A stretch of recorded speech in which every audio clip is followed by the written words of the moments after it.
Yo, young Lannista came through to tell us about film critique and so much more. Let's talk about it.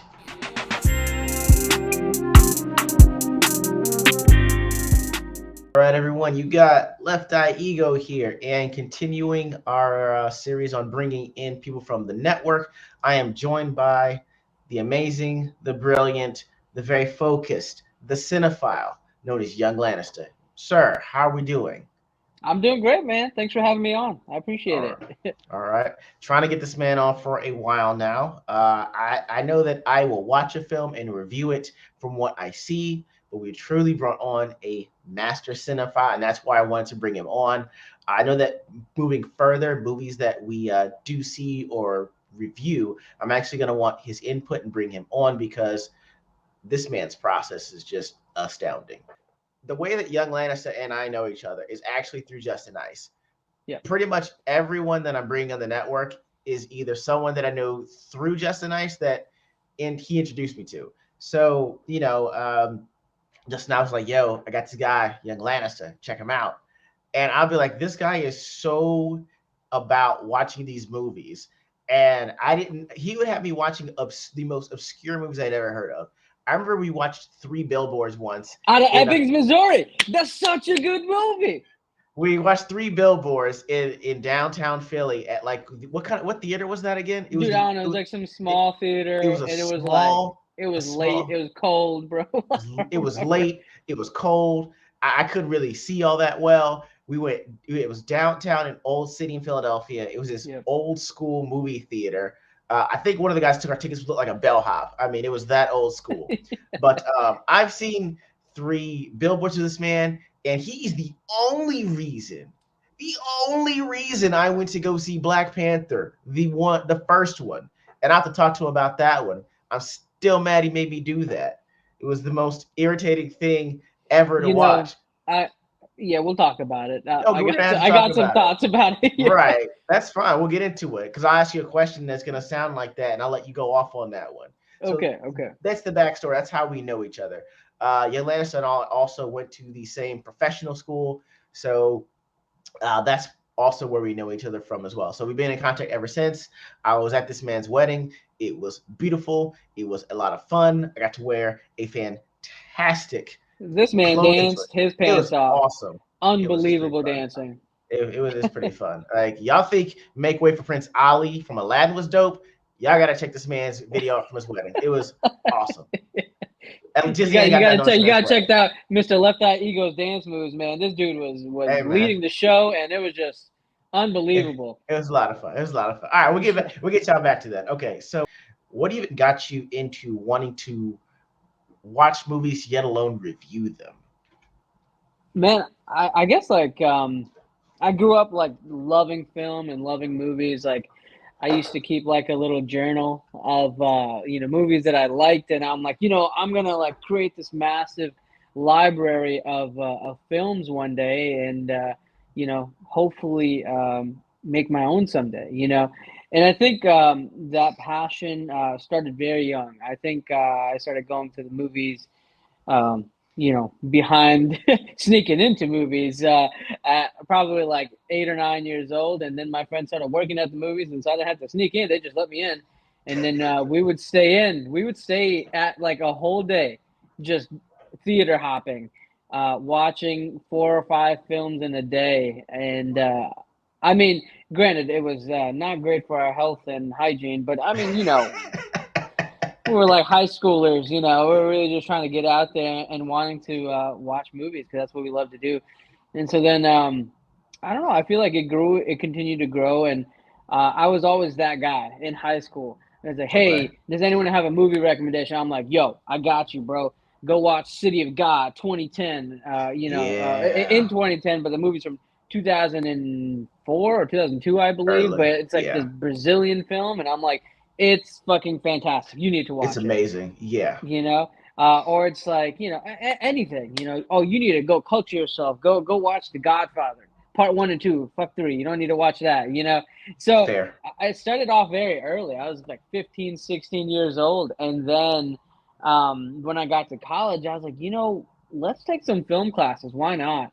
And so I took a few. You know, my background is in, you know, like biology and like optometry. You know, like, but I wanted to do something different and fun, and I had this passion for film and the arts, and so I ended up minoring in film. And so I Wow. took, I took a lot of film classes, and so like my thought process when it comes to watching a movie is a little different Okay. compared Jump right into it, to man. other people. Yeah, yeah. So I guess like, you know, everyone watches a movie for the story, right? You Right. have a great narrative. You're gonna be, you know, synced into it the whole 2 hours or however long it is, and then you love it or you hate it, and that's like, and I'll kind of just like unplug for some movies too. You know, don't get me wrong. I'm watching a Kevin Hart movie. I'm not thinking about it. I'm not analyzing anything. I'm just watching Kevin Hart. Like this dude's, you know, hilarious. Like I'm not analyzing anything, right? You know, Right. so but then when there's a film, you know, that I am really excited to see and I want to get to, you know more about it and stuff. I'll do a little bit of my research beforehand, but a lot of Okay. times I kind of already know what I'm getting myself into. Um, so yeah, so the biggest thing and the most important, at least personally, there's different facets of a film, and we can talk about that. But the biggest thing is the narrative, right? You know, Right. um, conventional storytelling, and I know Landon's kind of talked a little bit about this in previous episodes, but conventional storytelling is pretty straightforward. It's linear, right? You know, there's an introduction, there's development, there's some sort of twist, and then that twist leads to a conclusion. You know, it's very simple, and that's how old storytelling or Japanese storytelling, especially because a lot of Hollywood is based off of Japanese films. Yeah. That's how storytelling was. But then there's like this wave of like directors in like the 70s and 80s that were just like, you know what? Fuck that. We're switching everything up. We're going to become non-linear with their storytelling or unconventional. Okay. Um, you think about guys like Quentin Tarantino. That dude starts a movie with the ending, and then you're like, "What the hell just happened?" Like, whoa, whoa, whoa, wait a minute, you know. And that's what's so cool about it, right? I think those are the movies that you remember the most, and you want to analyze and write more about. Um, Okay. yeah, yeah. Personally, Um, I can already tell, like, pretty much it's almost echoing what Justin Ice was talking about with especially with it going global over the last few decades. You don't have to necessarily follow that formulaic output when you've got people stepping out, directors stepping out of the box, and completely wowing both critics and audiences alike. So I mean, But it's good to then see that that was you guys part of are. the issue, though. You know, Okay. I felt like when the superhero age in filmmaking kind of started in 2008 with Iron Man, it became very cookie cutter in a way. Like it was, you know, plug and chug. Like, you know, it didn't matter what director or what, you know, writer was using was making the film, because you already had the content, you had the comics, you already had your external source. You just use that, write the screenplay, and just like plug it out. And then the villains Vending were, machine in. yeah, exactly. And then all the stories were like the same. Sure, you on occasion you'll get one film that was a little different, Okay. but then for the most part they were the same. And it became kind of annoying. I'm not gonna lie. It's like I don't get me wrong. I still went and watched all those movies, but did I enjoy it? No, of course not. You know, um, but that kind of goes back to the storytelling, right? And you truly craft, like these directors, man, they craft their, you know, styles based on their stories, right? I kind of Right. mentioned Quentin Tarantino. um Man, Christopher Nolan's the same way.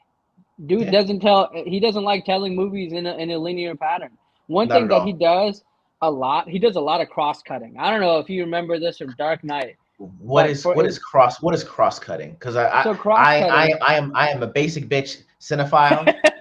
Yeah, We are not at your level, sir. Please break yeah, it down to us, yeah. please. So What is cross that? cutting is basically when you're interlapping two storylines to kind of come up to one.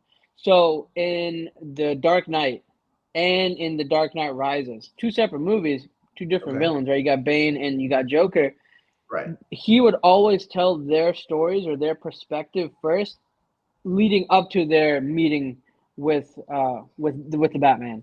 And Okay. so, and what was so great is that he still told their story in a way so that you were still, cutting back to the Batman himself. Seeing Bruce Wayne's perspective through it all. So I think that's very awesome.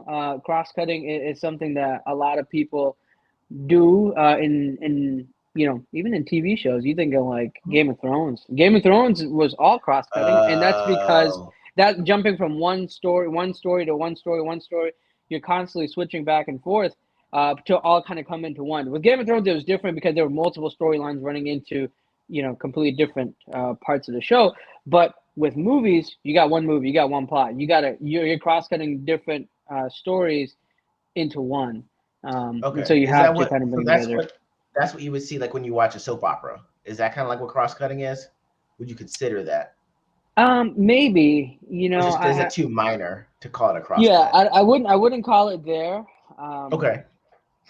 yeah, it has to be from like another movie. Like imagine like Okay. two parallel storylines kind of running together, and then by Okay. the end of it, they meet up. You know, Okay.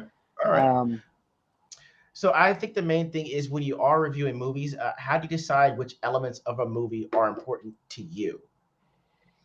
yeah. So I guess like I talked a little bit about like the narrative. There's so many different parts. There's so many different elements to a film. The narrative, the story is one part. You got the characters and their development as another part, right? You got the cinematography. You have the visual effects, the sound, the lighting, the set design. There's Wow. costumes, makeup. There's so much that goes into film. The editing, man, like editing is so big. And it all kind of comes together to form like this beautiful story, right? And I think I have like my own, like just like you have your Mhm. own favorite, like composers, or you have your favorite actors, you have your favorite, cinematographers, whatever, right? And so a lot of that I feel like does play a role as to like what elements that I'm going to be kind of analyzing. Okay. For example, like if I know Hans Zimmer is composing a movie, I'm Oof. already like, bro, I'm in. I'm I'm in. in. This is gonna be I'm a good in. one. Yes. Imagine movies like Inception or Interstellar or Oh yeah. Gladiator, like all those movies he did. Imagine It just about or demands. freaking dude Howard Shore in Lord of the Rings or John Williams in Star Wars. Like imagine if they didn't do those. What would those Would movies not be? be. No, would not be near as iconic. Right, right. And so I feel like a lot of that does play a role for the movies that I decide to review for sure. Um, Going into like the actors, man, I mean, just like there are definitely actors and actresses that I prefer watching over others. Fair. Like my Tom Hanks will always be my favorite actor. Sure, Tom Hanks has done some shitty movies, but I'm gonna still watch We'll him, let that go. Yeah. right? Same thing with Leonardo DiCaprio. I think Leo is a great actor, and he's very selective about the films that he does. But because of that, he's able to excel at his craft. He Okay. only takes roles that he knows he's good at, which is I It's I it's a understand lot. why. It's just a lot. Yeah. Okay. You All right. I know. like that your process on there. All right. So I have to ask you then. Out of all those, then, what is your actual favorite genre of movie to review and critique? So I'm very big on dramas. I love me a good drama. This man is Because not lying. He absolutely loves drama. Go ahead. I'm sorry. and that's only because they have the best stories. I think there's so much like loss and joy, and then there's like mourning, and then there can be action in these type of movies, and they're just very well told. I touch on cinematography a lot in my reviews Mhm. because everything, camera angles, pans, tracking shots, low angles, high angles, all these things matter and will truly tell a story. Like I think about, for example, one drama that I have enjoyed watching, though I can only watch it, I've only watched it twice. Is Okay. Steve McQueen's 12 Years a Slave. Steve McQueen Okay. is a amazing British director, and he's very stylistic. But it's almost like kind of cringe at times watching his movies. He does this thing in every one of his films where he will have a take, like one long exposure take without Okay. any cuts. Like there's not a single cut. In 12 Years a Slave, there was an interview, and the interview was 12 minutes long. 12-minute long like kind of interview with no cuts, and I'm just like, yo, please cut, like, come on, there has to be something going on. But like, that's his thing. That's just a part of his thing. David Fincher. David Fincher is another director that is like amazing. Like, I love Okay. his work. He's done Seven. He's done, what else did he do? Social Network. He did Gone Girl. This man loves getting real up close and personal in your space like this to kind of give you the feel of the actors, and that's his thing. But then he also is very big on cuts, like fast cuts. You watch Fight Club. David Fincher did Fight Oh Club, man. yeah, yeah. There was like so many cuts back and forth. It gets kind of confusing. But that's his thing. And so all of those are typically easier, done more easily done in dramas. Okay, You all can right. tell their stylistic choices in dramas. Wes Anderson, bro. Wes Anderson always keeps his films symmetrical. Every single shot is symmetrical. Like Okay. there's always balance, and then he uses the randomest colors, like very postmodern like colors, and like bright yellows and greens and pinks Oh and yeah, stuff. like it's like a Monet or Manet painting almost at that point with the colors that he Pretty uses. much, Okay. yeah. Yeah. Yeah. Like Yeah. you think I about love post. Yeah. Post. Yeah. yeah, Gotcha. Gotcha. yeah, Grand Budapest Hotel. You got the Royal Tenenbaums. Like that's all Wes Anderson, man. Oh, I know what you're talking. Okay, now I know what colors you're talking about. Yeah, Yeah, he's Moonrise Kingdom. Yeah, that dude. But again, all of his movies are dramas, sometimes comedies, okay. and you can really get to know the story that the director is telling through watching a drama versus an action movie. No offense to action. I know Justin Ice is a big action fan, but bro, sometimes I can't. I can't do it. It's just too much. I Boom, know. boom, bam. Just too much. Like I I know. That's the thing is that I'm okay with a great story, but you gotta let me know something's gonna happen. Otherwise, yeah, just talking, and that's where I have to be a little bit more patient. But that's what you've I shown get me it. going to see the dramas, because you'll tell me about it and give me the flow of what I'm expecting, so I don't go Yeah. in too high or too low. So I mean, that's gonna basically lead me into like actually asking you about an example of a movie that you had an absolute blast reviewing and why. So despite me loving dramas, Okay. my blast of a review is actually the opposite of that, I guess. Yeah, yeah. I think like reviewing dramas almost feels like it takes longer to process, right? So I think Okay. like think about a movie like Gone Girl. Gone Girl by David Fincher is, a very wild story that made me never want to get married. I did it anyway. But it's a lot to do with narcissism, and it's very dark, and it's a lot to process. Versus the movie that I loved reviewing was Guardians of the Galaxy. So, and I Really? to this day, I think Guardians of the Galaxy is the Wow. best Marvel movie. Like period. Like I don't Go care on. personally. And the reason being is it's it's a very simple storyline, right? It's about a group of ragtag, like a bunch of like castaways in a way, Okay. that are coming together for one goal, and that's to save the people and prevent the people that they love from getting hurt. And they have a common enemy, and it was great. It was hilarious. You had guys that I had no idea, like freaking Batista was like as Drax That's the funny. Destroyer, fucking amazing. Hilarious.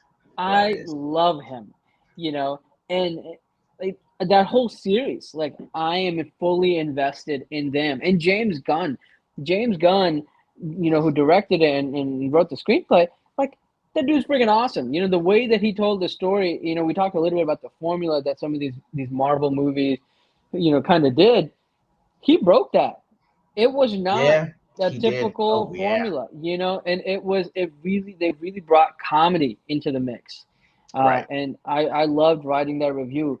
Everything from the color schemes and palettes, the visual effects, the music.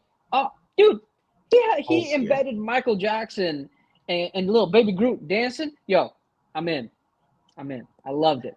Had a Okay. All right. blast writing that review. It's still one of my favorites. I'll never. That's a high rewatch value for that Okay. movie. All right. So now I have to take you low then. I need to get asked for an example of a movie that you absolutely loathed having to review and Yeah, why. and that's the movie that we went to go see. Yeah, Black Panther. And okay, the reason why I loathed writing it because there's so much like hype around it leading Go up to on. it. You know, everyone in all of my circles was like raving about how great and amazing it was. And I'm like, bro, stop. It was not that good of a movie. You know, they like abused the hell out of hip hop, like in random places. They were trying to, the vibranium was like the best thing in the world. They're just like throwing vibranium into different places as answers to their problems. Like, I was like, oh, this plot doesn't make sense, but let's bring this vibranium spear and this will fix things. And I'm like, what? Like, it didn't really make sense. Um, and so I feel like a big reason why I personally, although like as a whole, I thought the movie was okay. It was just okay. You know, I didn't think it was worth the hype, but I didn't like writing that review because I knew I was going to get hate for it afterwards. Okay. And which I did. You know, everyone thought I was just like, being a little too critical about it and things like that. But, I always talk about the pros and the cons of every Okay. film. And what's important about the reviews, if you ever decide to write a review, is that you can't give the story away. You know, that's kind of hard. Yeah. It's hard to do. It's hard to write a, you know, unbiased, even though you're going to be, review without giving the story away. In that one, I couldn't take it. I'm just like, yo. And so a lot of the reviews, especially like the ones that I write on Letterboxd, there's like, it'll give you a like an alert, like, be Yeah. careful for spoilers. Do you wish to proceed? And if you're okay with that, then go ahead and click on it. Right. But that was one of the movies I didn't like. I did not like reviewing, that is. So Okay. Well, I know that you said like they threw in the hip hop and vibranium was the main. I guess it's like a the MacGuffin main. in a way. Okay. Is that your main irritation or gripe with the entire movie, or was it the story, the acting, the screenwriting, or what? It was kind of a mixture. Again, it was very formulaic, right? Like the Okay. enemy in that movie, was essentially a version of himself. Like, Okay. it's just another Right. dude. And it's like Iron Man 2 did that. Oh, I freaking yeah, Iron Man 1 and 2 did that. You have Ant Man did that. It's just like the enemy gets an evil version of the same suit, and that's the villain. Like, you're telling me, like, Claw is like such a main Yeah. villain in that series, and this dude was like thrown aside like he was nothing, and I feel like they just didn't do service to the comics. There was too much, you know. I guess they went too far away from the comics, and I didn't like that. Okay. Um, I didn't like the story. There's just a lot of different things. There are parts of it I thought were pretty cool. Like, don't get me wrong, I thought Chadwick as Black Panther I thought Oh was yeah. good. Like, I thought Chadwick Boseman was a fantastic choice, and I respected the role that he played, and it definitely did bring. It brought a lot of parts of Pan Africanism and Black culture like into the mix, but then it also kind of stereotypes it like Yeah. why is American hip hop the only thing you guys think is associated with Black culture? It's weird. It's weird. It was Yeah. It's very weird. unnecessary, and there were parts of it which I didn't like. I also really hated how they kept trying to, I guess, stick with the times in a way. There was the what are those scene, and I'm just like, did they just said Yeah. that? I'm like, they just said that. Yeah, I think We they stopped just said saying that that. a long time ago. Yeah. Yeah, Okay. yeah. All I right. No, just that's yeah, that's yeah. why that's why I was double checking on there because you already know how I felt about it going in, and it Oh, didn't change going out. I remember you walking out of the theater and be like 3 out of 5, yeah, and I was yeah. like, yeah, I was like, bro, just 3 out of 5 is for you. I was like 2 out of 5 for me. So yeah, I remember him having a hard time trying to get to 3. Yeah, I was I'm like, a little nice because I think about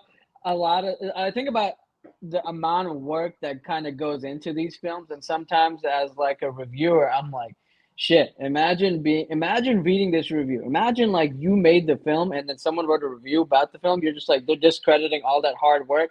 So part of me feels for it. But then a part of me is also like, no, that was a piece of shit. Like, I'm gonna give this a 2, like you said, like a 2 out of 5. I got you. All right. I Yeah, mean, I guess man. so. I would say this. So for you, who is your favorite?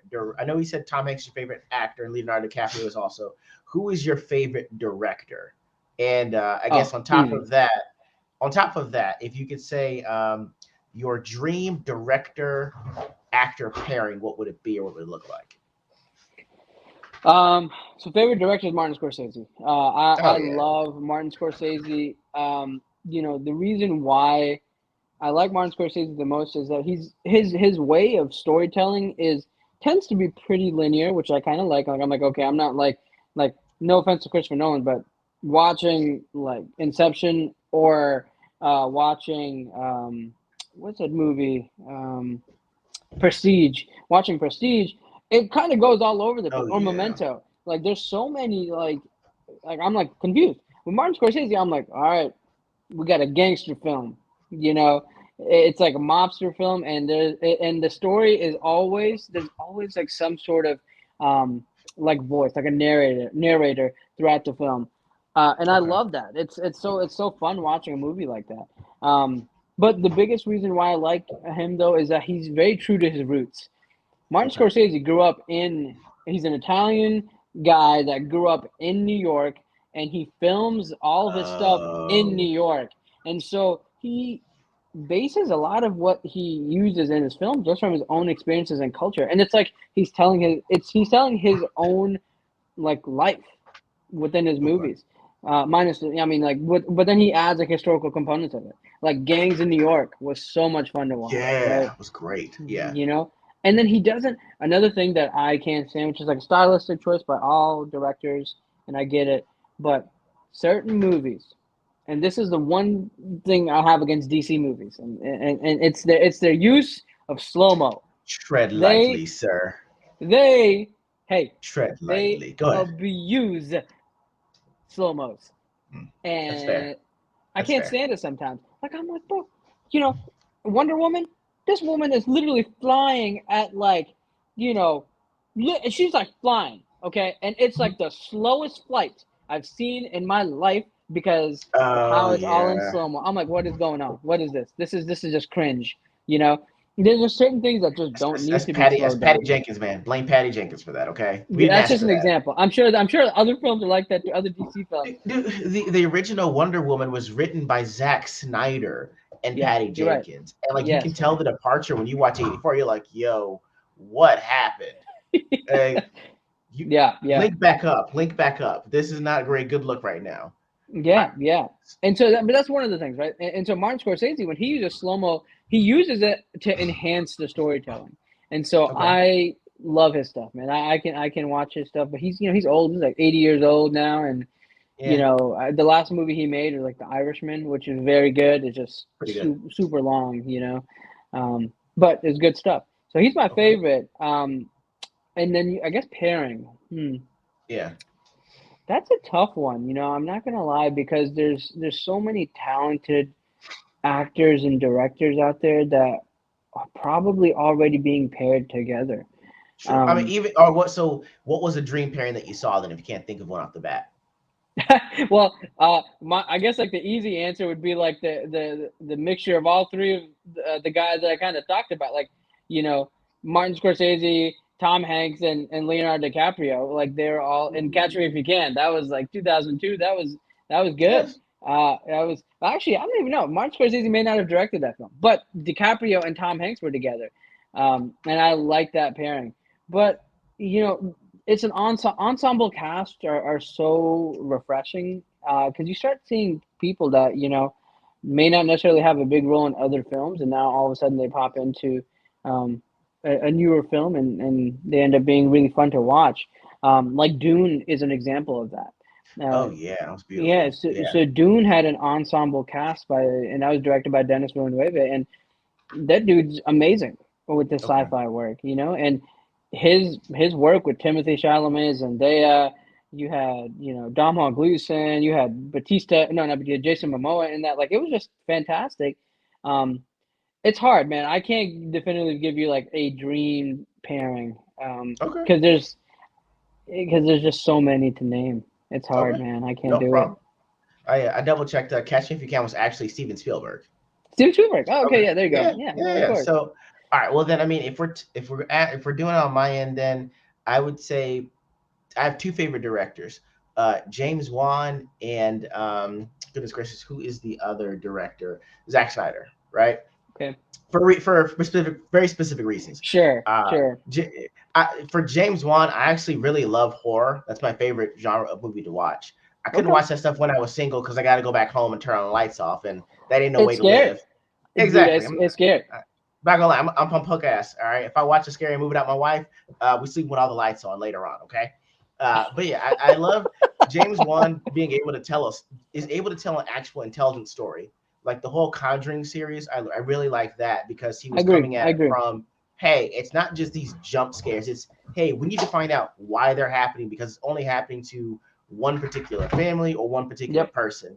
And so he uses his protagonists as vehicles to actually find out what's going on and kind of vanquish, the evil. Even when he did Swamp Thing, he actually filmed it kind of as a horror movie, and he made it like the swamps of Louisiana, which you think was like, oh, that actually makes sense. If you're gonna have Swamp Thing, it doesn't have to be in Oregon. You can put it in Louisiana, and with all the, I guess the I agree. I agree. bayou. Wasn't Yeah, he the one that kind of brought like the Conjuring series? I agree, was yeah, fantastic, yeah, and it scared the shit out of me. You know, and bro.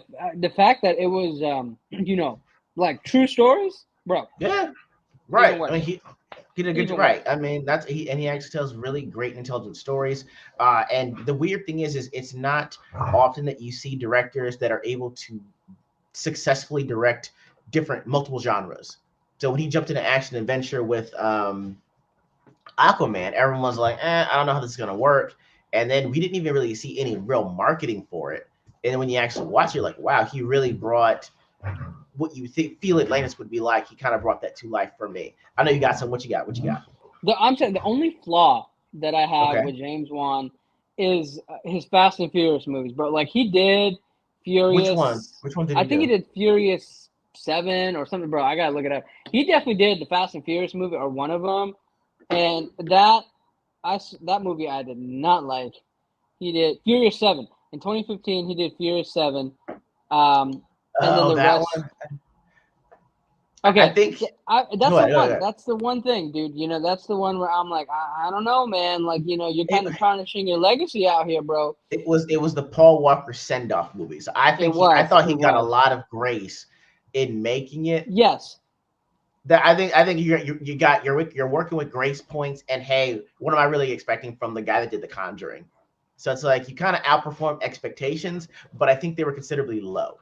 Yeah. Do you He know what I did mean? do Like, Saw as well, though. Like, and Saw was if you look at his progression from like Saw to Conjuring, right? He went from like straight up this, gore to like right, actual storytelling. So I mean, I think right. it shows the growth within themselves as well, right? There are different ways to tell horror, like you said. Okay, I recently watched Smile.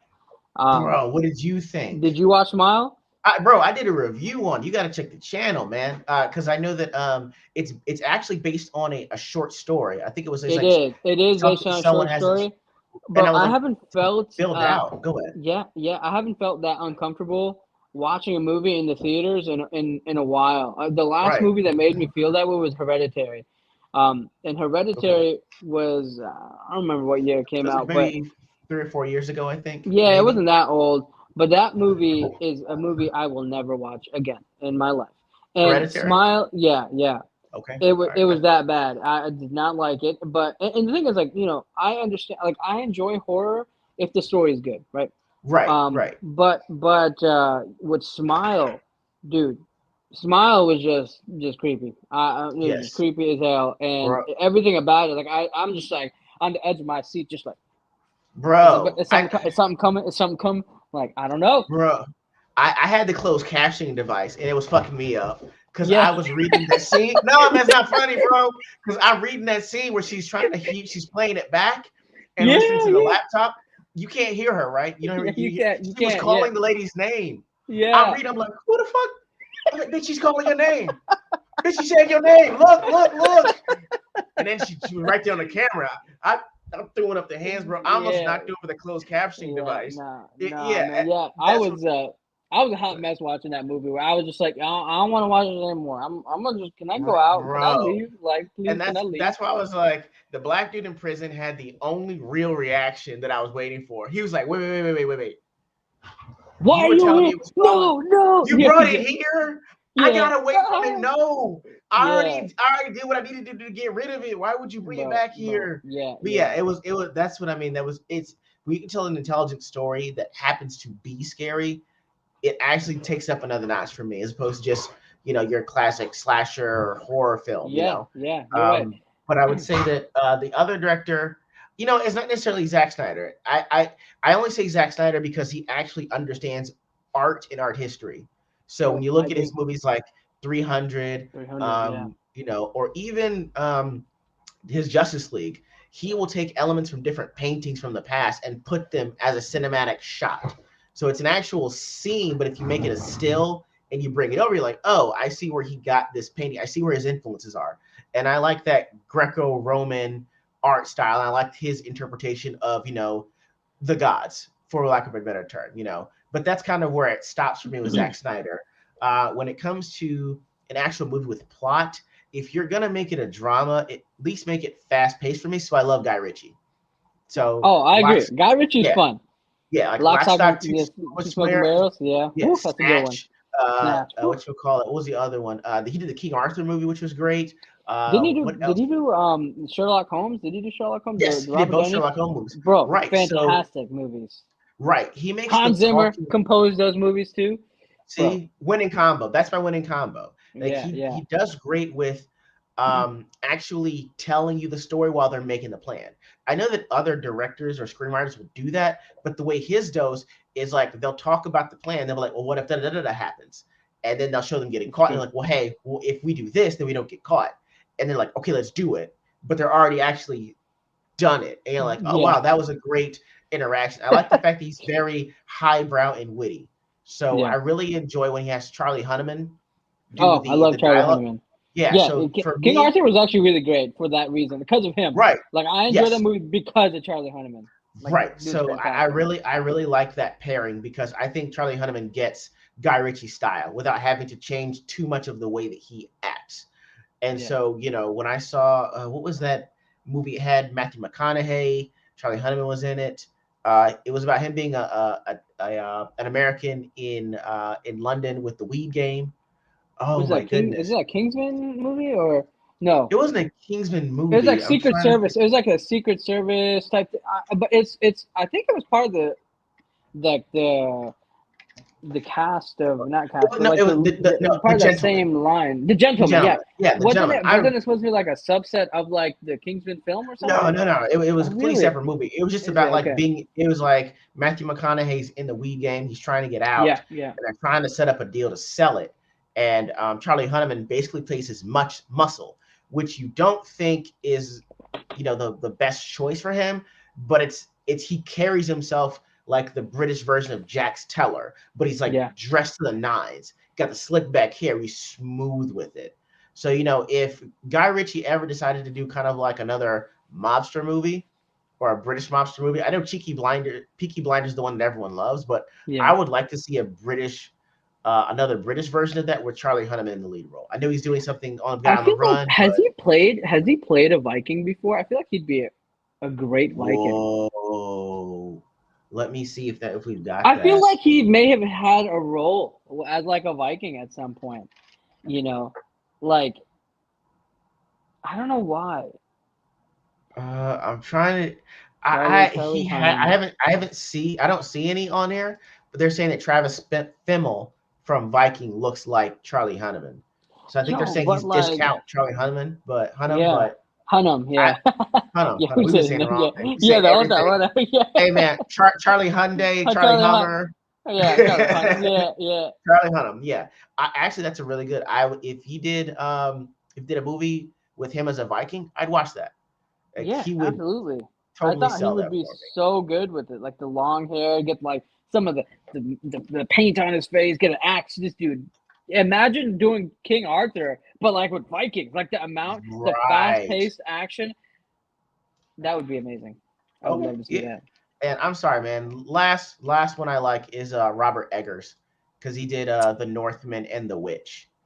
Like I really, Okay. if you he uses Don't the say I same. have as much about him. I don't know as much about him, but Really, he's made kind of like more so indie movies. So the okay, one that okay, caught my eye was the Viking, just because it looked so not primal, but it looked very grounded. I yeah, knew that we're gonna watch a story based in this particular setting, and it's I forget maybe 12 or 1100 AD, I think, on that one. And then The Witch is actually based on kind of like that Mayfair Compact time, 15th or 16th century. And so he does really good. What I like about him is he's really good with period pieces. So Oh, he keeps it grounded within the time frame, and any mysticism that you see is based on the myths that they are telling at that time. So with hmm. with the Northman, you've got Valhalla, you've got the ceremonial mead. With the Yep. witch, it's actually they're Protestant, I think. So you've got, well, hey, if something happens, it's automatically witchcraft. And if I find out that you're a little bit off and you've been a little bit weird lately, you're a You a witch. witch? So Yeah. right. So I mean, if you want something that's kind of more of a drama setting, I'd probably go with The Witch because it was Okay. actually pretty good.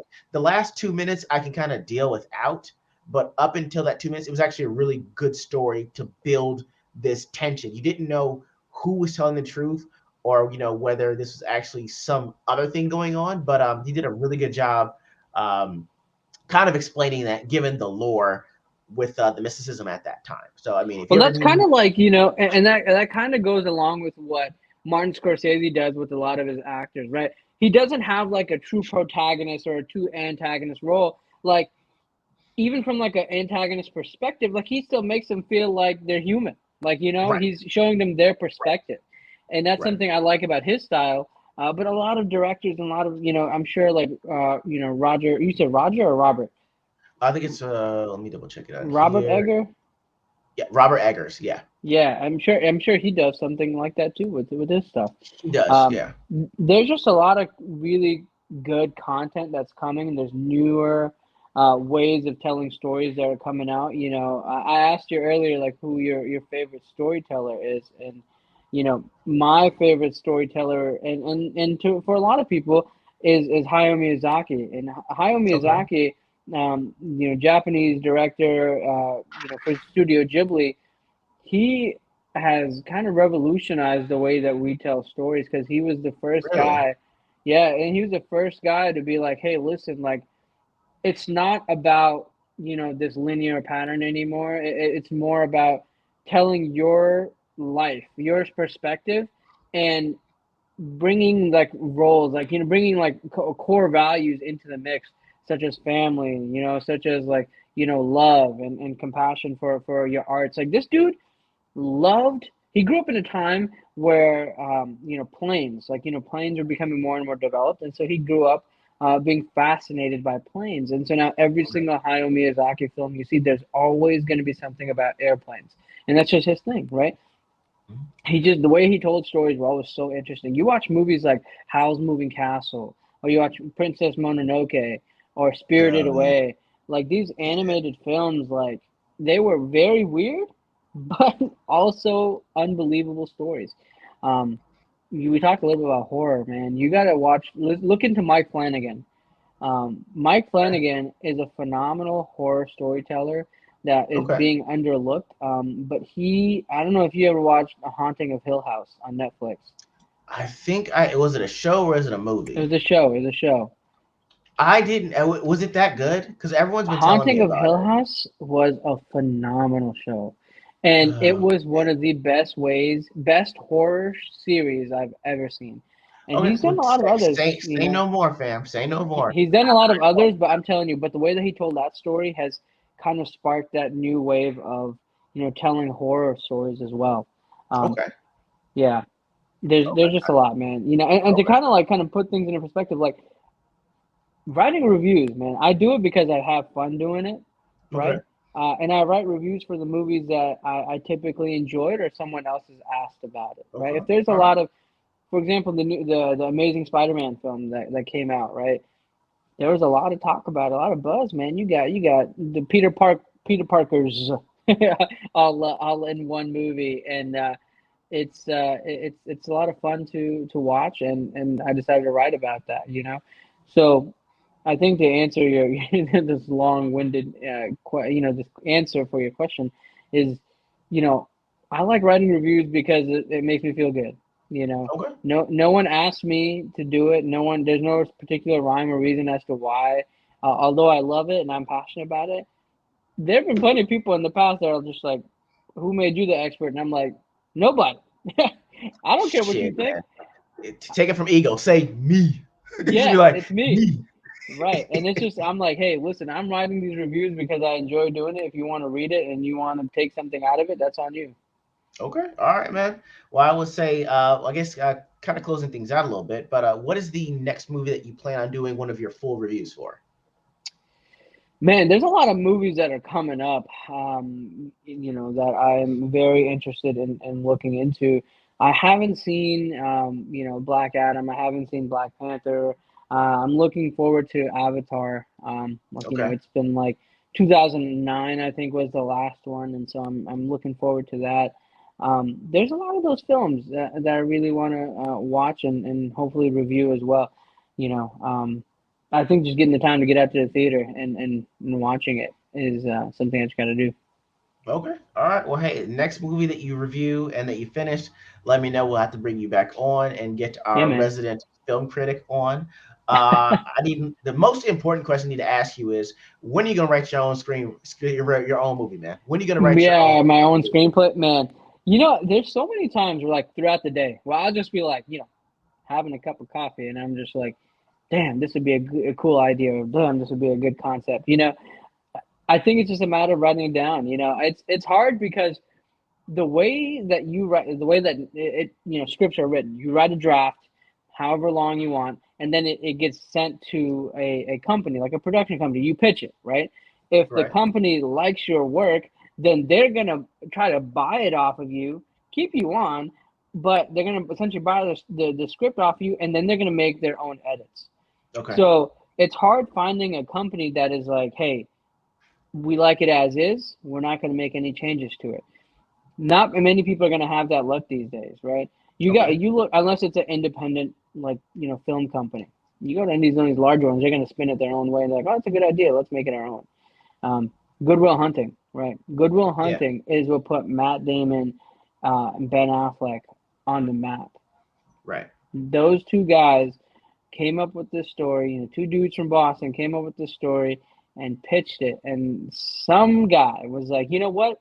Let's take these guys, for the script, and then they hired them as the actors for that movie, you know. Okay. All And right. then those two guys ended up winning Academy Awards, Okay. for screenplay. These guys are only like 28 years old, and so I was like, man, I got to get to work. Do you mind going independent, or would you release something in independent, even if it's a short? I think I prefer to stay independent, man. Okay. Yeah, yeah. I think going to like a smaller, like a independent film company and kind of going that route would definitely be the route that I would want to take. Okay. And that's how most of these people start, right? There's a movie that'll get a lot of buzz at one of these film festivals, and it'll be these independent films, and then from there on, like they start getting calls from other companies, like, hey, you mind writing a story about this, or hey, could you come up with a story about so and so. These days, nothing's original, right? I feel Right. like everything is an adaptation to some degree. Whether it's a biopic, someone else's story, someone else's life, or it's based off of a comic book or a book or some other source of written literature. Okay.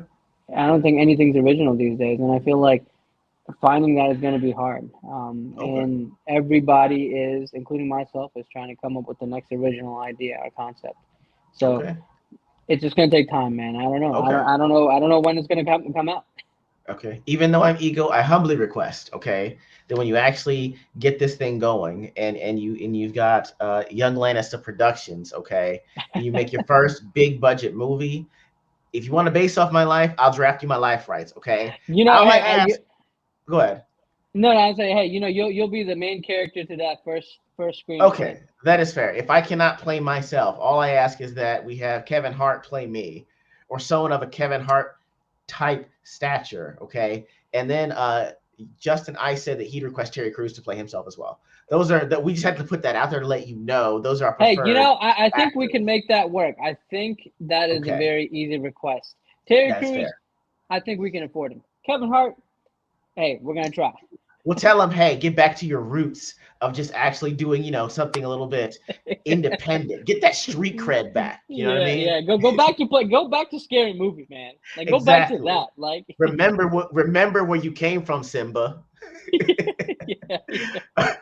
All right, guys, that's pretty much it for this edition of Left Eye Ego, bringing in young Lannister from the network. Okay, guys. Well, I will actually put your profile up for your letterbox. This man's got over 50 reviews already. He's been hiding it in plain sight on what's it called? On Letterboxd. So I will put the link for him in the descriptions on there. You guys check it out. But for now, young Lannister, closing thoughts, remarks, sir. Not much, man. Like Left Eye Ego was saying, man. Yeah, take a look at some of my reviews, give it some likes, and if you like it, yeah, there's more to come. I like doing this, and I don't think I'm gonna stop anytime soon. All right, man. You guys heard it. But for now, man, Ego out.